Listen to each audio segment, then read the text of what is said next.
কি রে আসিফ, আমি এসব কি শুনছি? তুই নাকি সুমাইয়ারে বিয়ে করবি? কি রে, তুই কি সত্যি সত্যি একথা বলছস? তুমি যেহেতু জেনে ফেলছ, লুকাইয়া তো আর লাভ নাই। সুমাইয়ারে আমার অনেক পছন্দ হয়েছে। তুমি রাজি থাকলে আমি ওরে বিয়ে করতে চাই। আরে বেক্কেল, তুই কি জানস ওই মাইয়া যে কথা বলতে পারে না?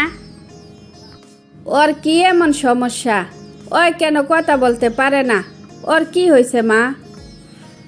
শুন বাজান, সব কিছু না জেনে কারো পছন্দ করতে নাই। তুই তো জানস না ওই মেয়ে যে বোবা, কথা বলতে পারে না। শুধু তাই না, ভালো করে কানও শুনে না। তাইলে তুই কি ওরে বিয়ে করবি? মা, তুমি কি শিওর ওই যে বোবা? তুমি আবার মিথ্যা কথা বলতেছ না তো? কি বলদ রে তুই! কেউ কারোর নামে কি মিথ্যা কথা বলে নাকি? বিশ্বাস না হইলে তুই সরাসরি ওই মেয়ের সাথে কথা বলে দেখ, কথা বলতে পারে নাকি। আমি একলা যাইতে পারবো না, তুমিও আমার সাথে যাইবা। কি আমার সাথে যাইবা না? কি গো মা, চুপ করে রইছো কেন? চুপ করে না থাকিয়া কি কোনো উপায় আছে নাকি? তুই আমার ছেলে হইয়া আমারে তুই বিশ্বাস করলি না, তোরে নিয়ে আমার যাওয়া লাগবো? মা, বিশ্বাস অবিশ্বাসের ব্যাপার না। আমার এখনো মনে আছে, আমি নিজের কানে শুনছি ওই গুনগুন করে গান গাইতেছে। বুবা হলে কি কেউ গুনগুন করে গান গাইতে পারে নাকি? কি আজব কথা রে! আমার মনে হইতাছে আজকাল তুই কানে বেশি শুনস, নইলে কি কেউ বুবার মুখে গান শুনতে পায়? তোমার সাথে আমি তর্ক করতে চাই না। তুমি আমার সাথে যাইবা, আমি ওর সাথে সরাসরি কথা বলতে চাই।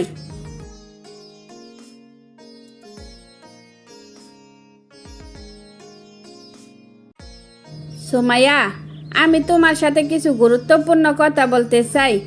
তুমি কি আমার সব কথার উত্তর দিতে পারবা? তার মানে তুমি সত্যি সত্যি বোবা? আমি কি তাইলে সেদিন ভুল শুনছিলাম যে তুমি গুনগুন করে গান গাইছ? বাবা, সেদিন তুমি ভুলে শুনছ, কারণ আমার মেয়ে আসলে কোনো কথা বলতে পারে না। তাহলে আমি সেদিন ভুল শুনছিলাম তো? ওরে কি কোনো ডাক্তার দেখার নাই? শুনছি ডাক্তার দেখাইলে নাকি অনেকে আবার কথা বলতে পারে। আসলে হয়েছে কি, আমার মেয়ে জন্মগত বোবা ছিল না। ওর মা মারা যাওয়ার পর খুব কান্নাকাটি করতো। পরে এক সময় ওর কথা বন্ধ হইয়া যায়। ওরে ডাক্তার দেখান নাই? ডাক্তার দেখানো তো দরকার ছিল। অনেক ডাক্তার দেখাইছি, টাকা পয়সা কম খরচ করি নাই, কিন্তু কোনো ফলাফল পাইলাম না। ওই কথা বলতে পারক আর না বলতে পারলে না পারক, তাতে আমার যায় আসে না। আমি ওর সব কিছু জেনে শুনে ওরে বিয়ে করতে চাই। অসম্ভব কথা! আমি মা হইয়া একটা বোবা মেয়েরে বিয়ে করাইতে পারবো না। চল আমরা বাড়ি যাব। কি রে, উঠোস না কেন? মা, ওরে আমার অনেক পছন্দ হয়েছে। বিয়ে করলে আমি ওরে করব। এবার তুমি সিদ্ধান্ত নাও, তুমি কি করবা? বাজান, তুই যদি বোবা মেয়ের সাথে সংসার করতে পারস তাতে আমার কি? তোর যেহেতু রুচি হয়েছে, এখানে আমার আর কোনো কথা নাই। আমি এই বিয়েতে রাজি। এই যে মহারাজ, আপনি কি অফিসে যাইবেন না? টাইমলি অফিসে যাইবেন নাকি বসের জারি খাইবেন? এই, আমি কি আবার স্বপ্ন দেখতেছি নাকি? এই, আমার গায়ে একটা সিমটি কাটটা দেখো তো, আমি সজাগ নাকি ঘুমে? আপনি সজাগ, ঘুমে না। আমি আসলে বোবা না, সৎমা। আমার প্রতিদিন মারতো, কিন্তু সৎমার ভয়ে বাবার কাছে বলতে পারতাম না। তাই মনের রাগে খুবে শেষমেশ বোবা সাজিয়ে গেলাম। 10 বছর পর আজকে আপনার সাথে আমি কথা বললাম। মা, ও মা, দেখা যাও। মা, সুমাইয়া আসলে বোবা না, সত্যি সত্যি সে কথা বলতে পারে। আমি তোমারে বলছিলাম না সে বোবা না? গুনগুন করে গান গাইতে পারে আমি নিজের কানে সেদিন শুনছিলাম। বাজান, তুই এসব কি করতেছস?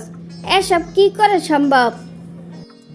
আসল কাহিনীটা তোমারে পরে বুঝাইয়া কইতাছি। বৌমা, আমি সব বুঝছি।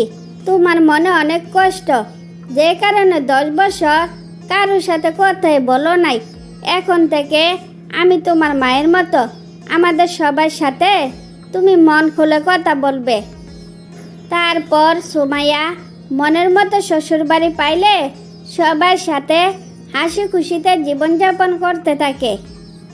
নাহিদ, আমি এসব কি শুনছি তোর কাছ থেকে? তো আমি এটা আশা করিনি। কি হয়েছে তোর, আমারে বলতো। আরে আর বলিস না, যে মেয়ের সাথে আমার 3 বছর ধরে রিলেশন ছিল তার সাথে গতদিন দেখা করছিলাম। দেখা তো আমার অবস্থা নাজেহাল।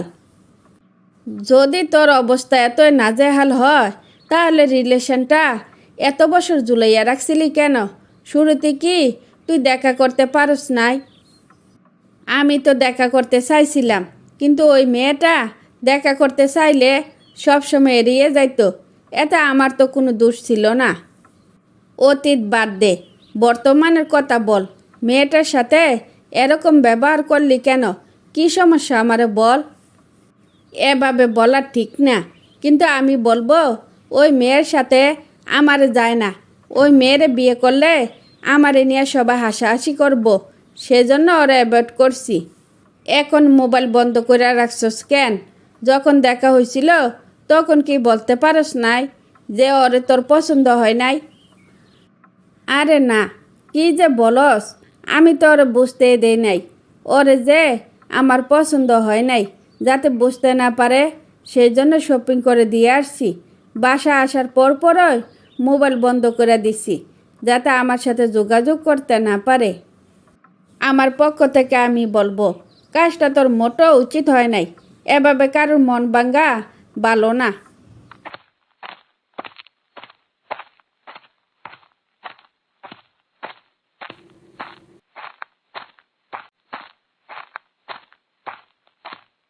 কি রে তারিন, এখনো তুই মন খারাপ করে থাকবি? যে তোরা অ্যাভয়েড করে তুই তারে মনে রাখবি কেন? আজেরা চিন্তা বাদ দিয়া স্বাভাবিক হ, দেখবি সব ঠিক হইয়া গেছে। তোরে কে বলছে আমি অস্বাভাবিক? আমি একদমই স্বাভাবিক, আমার কোনো সমস্যা নাই। তুই এবার বস, আমি চা নিয়ে আসছি। আমি চা খাবো না। তোর মা বলল তুই নাকি ঠিকঠাক মতো খাওয়া দাওয়া করস না, সেজন্য আমার এখানে আসা। যা হয়েছে তা নিয়ে না ভেবে কীভাবে নিজেরে ভালো রাখা যায় তা কর। আমি কি দেখতে এতই খারাপ যে সে আমারে পাত্তে দিল না? আসলে হয়েছে কি, নিজের চাইতে কাউকে বেশি ভালোবাসতে নাই। তুই তো তাইলে বুঝছস। এবার তাহলে নিজেরে বেশি বেশি করে ভালোবাসতে শিখ, দেখবি নিজে খুব ভালো থাকবি। আমিও তাই ভাবতাছি, এখন থেকে নিজের প্রতি খুব যত্ন নিব। শুনেছি যত্ন করলে নাকি রত্ন মিলে, দেখি সেই রত্ন পাই কিনা। এবার তাহলে চা করতে পারস, দুইজনে জমিয়ে আড্ডা করব আর জীবন থেকে পুরানো ইতিহাস মুছে ফেলব। কি বলিস? আমি কি ঠিক বলিনি? 100% ঠিক বলছস। এখন থেকে আমাকে ভাবতে হবে আমি 100 পথ চলতে আমার কাউকে আর লাগবে না। বহুত লেকচার দিছস, এবার আমার জন্য চা করে নিয়ে আয়। আমার কিন্তু আবার তাড়াতাড়ি বাসায় ফিরতে হবে।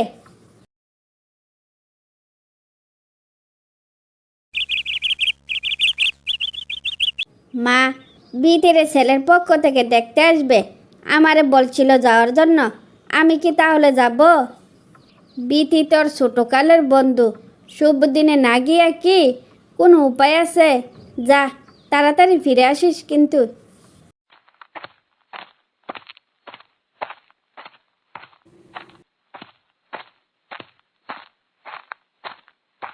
তুমি এখানে কি মনে করে? এটা কি তোমাদের বাড়ি? আমি কি তাহলে? আপসেট হওয়ার কিচ্ছু নাই, এটা আমাদের বাড়ি না। পৃথিবীটা গোল তো, তাই অনিচ্ছাকৃতভাবে আবার আপনার সাথে দেখা হয়ে গেল। আসলে তোমাকে অ্যাভয়েড করার জন্য আমি আন্তরিকভাবে দুঃখিত, কিন্তু ইদানিং তুমি অনেক স্মার্ট হয়ে গেছো। আপনি আপনার লেকচার থামান। বুঝতে হবে ওল্ড ইজ গোল্ড। আমার প্রশংসা বাদ দিয়ে ভিতরে চলুন, নাইলে পাত্রীপক্ষ আপনাকে ডাউট করবে। পাত্রীপক্ষ দেখলে দেখুক, ডাউট করলে করুক, আমি আর পাত্রী দেখব না। আমি তোমাকে আমার লাইফ পার্টনার করতে চাই। কি আমার লাইফ পার্টনার হবে না? ইম্পসিবল। যে কাপুরুষের মতো পালিয়ে যায় তাকে আমার লাইফ পার্টনার বানাবো কোনো দিনও সম্ভব না। আমি খুব ভালো আছি, বাকি জীবন আমি ভালো থাকতে চাই। বলের কি কোনো ক্ষমা হয় না? আমাকে তো ক্ষমা করতে পারো। ইচ্ছা করে যদি কেউ ভুল করে তাহলে তারে ক্ষমা করলে নিজেকে সারা জীবন অপরাধী ভাবতে হবে আর ঠকতে হবে। আমি আর নতুন করে ঠকতে চাই না। পাত্রী ভালো, বিয়ে করলে ঠকবেন না। তারপর তারিনের সাথে নাহিদের দেখা হলে তারিন নাহিদকে অ্যাভয়েড করে বাড়ি ফিরে আসে।